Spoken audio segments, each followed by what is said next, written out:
Témoignage du soir. Ça fait plus d'un an que, comme nombre d'autres, je n'existe plus. Encore moins que certains de, on va dire, mes coreligionnaires qui souffrent aussi. Pour la simple et bonne raison qu'en tant que libéral, on est encore plus invisibilisé que les salariés. Un an qu'on m'a volé tout ce que j'avais mis de longues années à obtenir, à construire.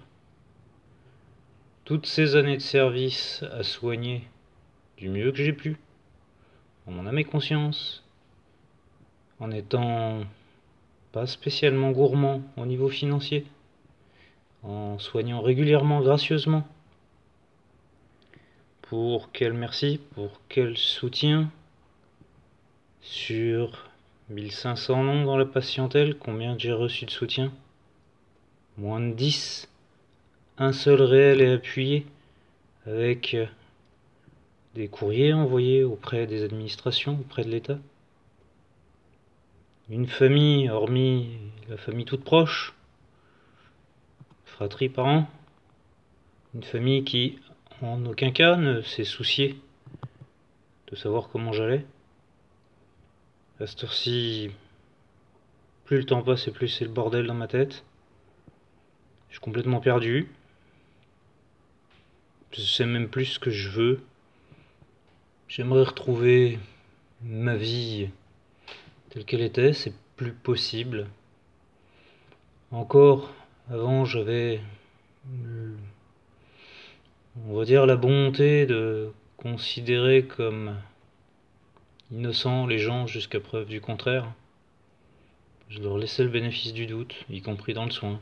D'abord, je leur enseignais comment rester en bonne santé, et si ensuite ils ne l'étaient plus de leur fait, eh bien oui, ils avaient à investir de leur temps, de leur poche, de leur personne.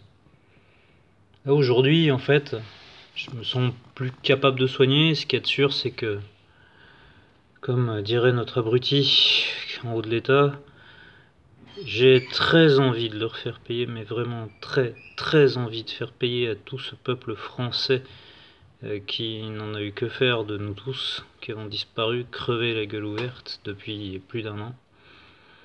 Donc, si un jour réintégration y a, ce dont je doute de plus en plus, puisque visiblement l'un ou l'autre groupe politique y va de sa petite sucrète, réintégrons-les, mais il faut qu'ils se testent tous les jours. Réintégrons-les, mais il va falloir qu'ils se vaccinent, dixit un abruti appelé Pelou. Bref, on n'en finit plus. Et honnêtement, rêvez pas, hein, une réintégration, j'en ai un peu rien à cirer, quoi. C'est pas la réintégration qu'il faut. Il faut une reconnaissance nationale, il faut des excuses nationales, il faut que chaque patient fasse son mea culpa, sincèrement, et en ce qui me concerne, je pèserai, je ferai la pesée des âmes pour savoir qui est sincère, qui ne l'est pas, et qui fera amende honorable, parce que j'entends bien avoir amende honorable en réparation, et pas juste « Ah ben on n'y peut rien, on n'a fait qu'obéir à l'État ». Et bien entendu, réparation du préjudice financier subi, et du préjudice moral, ça va de soi. Autant dire que tout ça, c'est pas près d'arriver. Même si les suspensions sont levées, le reste là, j'en vois pas le bout. Bref, dur d'envisager comment ressoigner. Vraiment très dur. Peu de personnes trouveront grâce à mes yeux, et j'en suis au point de me dire que peut-être, si un jour je ressoigne, il vaut peut-être mieux que je ne vois que des personnes que je n'ai jamais croisées avant. Justement pour ne pas avoir cette même vision qui est quand je ne connais pas, je laisse sa chance, et une fois que je sais, je n'ai plus de pitié. Après tout, personne n'en a eu pour moi.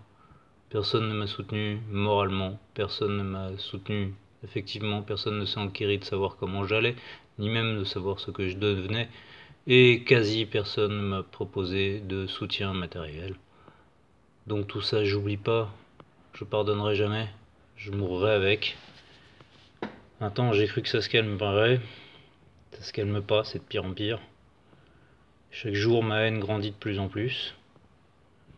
Et il y a une certitude, c'est qu'elle disparaîtra pas. Pas de mon vivant. La question est de savoir jusqu'à quand je serai vivant.